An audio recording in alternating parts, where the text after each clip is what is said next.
Hey guys, welcome back to another video on my channel. Today I want to talk about updates and drops. Because in 2024, Minecraft changed how they were releasing updates. They would release one yearly update, and they decided to make it into drop system, which means they'll release about 3 to 4 drops per year instead. But the drops are smaller, so they will include a lot less, but they will be more common. Now, let's quickly just have a look at some updates and also drops. Now, we have 2 updates right here, the 2022 and 2023. We also have 2024, and the reason for this is because 2024 was a mixture of drops and also a major update. And then 2025 is completely of drops. So basically what I want to do here is compare them all together to see if the features we are getting in the drop system is the same as the 1 yearly update.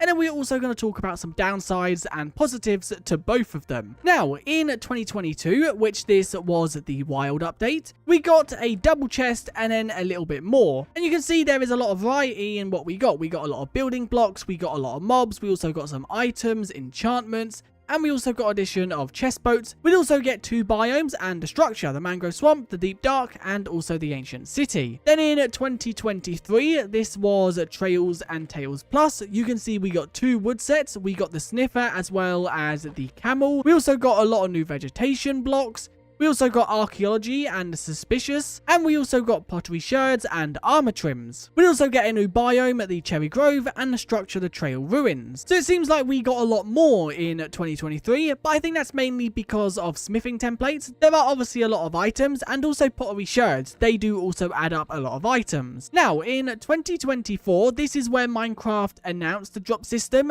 They did also release 1.21, which some people argue that is a huge update. Some people argue that maybe it wasn't. But in 2024, we got the Armored Paws update, which added armadillos, wolf armor. We then also got 1.21, the Tricky Trials update, which added the trial chambers, as well as all the copper blocks and tough blocks. We did also get some new pottery sherds, as well as the breeze, and then some new potions. And we also got the mace, which was the first weapon they added since 1.14. We'd also get some enchantments for the mace, as well as some new smithing templates. And we also got some new music discs and the bogged. Then we also got 1.21.4, which came after, and this included the Pale Garden biome. We also got the creaking and more pale related items, as well as resin. And then the final update after that was the bundles. Now, we did also get wolf variants in the Armored Paws update, and I've kind of included that because technically that weren't new features, it was a change, but it technically was at the same time. So we got quite a lot in the 2024. Now, jumping to 2025, this is the year of only drops. First off, we got Spring to Life, which introduced a lot of new vegetation blocks, as well as chicken variants, cow variants, and pig variants. And then we got the Chase the Skies update, which introduced the Happy Ghast, Dried Ghast, and the harnesses, as well as the music disc Tears. We also get the update after that, which I think was 1.21.7, which just introduced a new painting variant and the lava chicken. We also got the Copper Age update, which introduced a lot of new copper blocks, copper chains, copper bars, copper lanterns, copper chests, copper armor, copper torches. We also got the copper golem, copper statues, horse armor, and the oxidized lightning rods. We are also getting Mounts of Mayhem this year, which hasn't released yet. This will be releasing around the end of November, early December. And this introduced Nautilus, Zombie Nautilus, Nautilus armor, as well as Camel Husk, Parched. I did also forget to add the zombie horse in here. That is also being introduced. And there we go. The zombie horse is now included. And also the spears. So the drop system doesn't mean we are getting any less features. A lot of people expected us to get a lot less in the year because of the new drop system. But from this year, it seems like we got roughly the same as 2022 and 2023.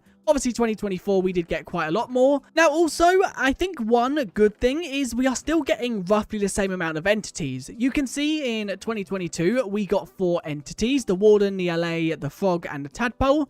You could argue the Frog and Tadpole are the same.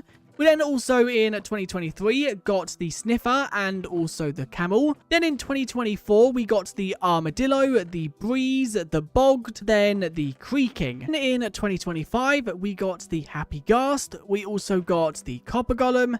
And then finally, we got the Nautilus, Zombie Nautilus, Camel Husk, Parched, and Zombie Horse. Seems like, if anything, this year we got a lot more mobs than the previous years. So I don't think with the drop system, we are going to get any less features. Now, obviously, it's only been one full year of drops, so we're going to have to wait a few more years to see if they continue, because, for example, next year we could get a lot less, we could get a lot more. And with about 6 years of yearly updates, it's a lot less to compare to 1 year of game drops. And also, one thing I do quickly want to mention, it is also unfair comparing it like this, because there is going to be a lot of people that argue. For example, goat horns. Goat horns take up a lot of inventory space because there are 8 different versions. Now, one thing I do quickly want to mention about the drop system, it seems like the drop system isn't going to guarantee certain aspects of the game be updated. For example, in 2022 and 2023, we got a lot of building blocks. We got the frog lights, we got mangrove wood, we got mud, skulk.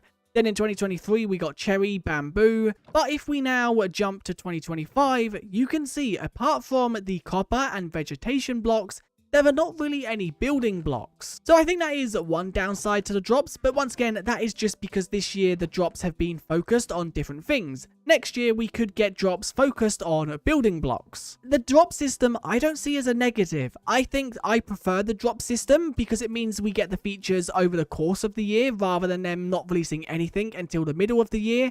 And then you've got to wait a whole nother year until we get features again. So I prefer the drop system in that sense, because it means, for example, the 2025, we got Spring to Life, the first line of features.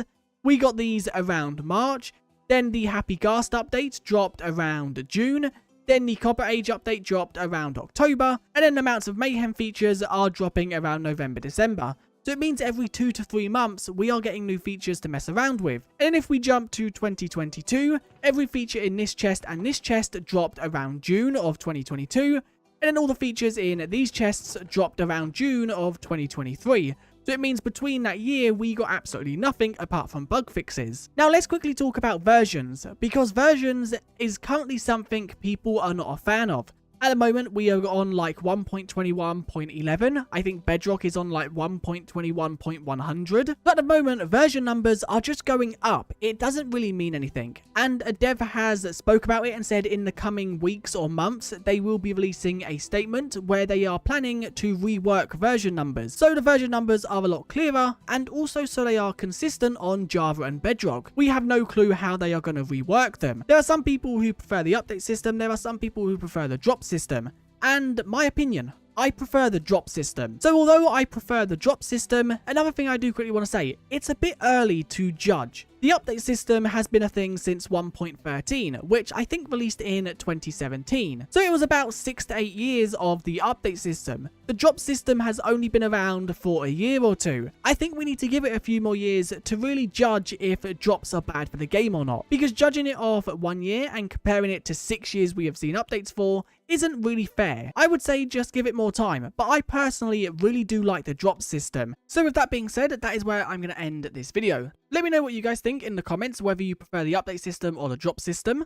But also, if you did enjoy this video, do like and subscribe, and I guess I'll see you guys in another one very soon. Thanks for watching, and I'll see you guys next time. Bye!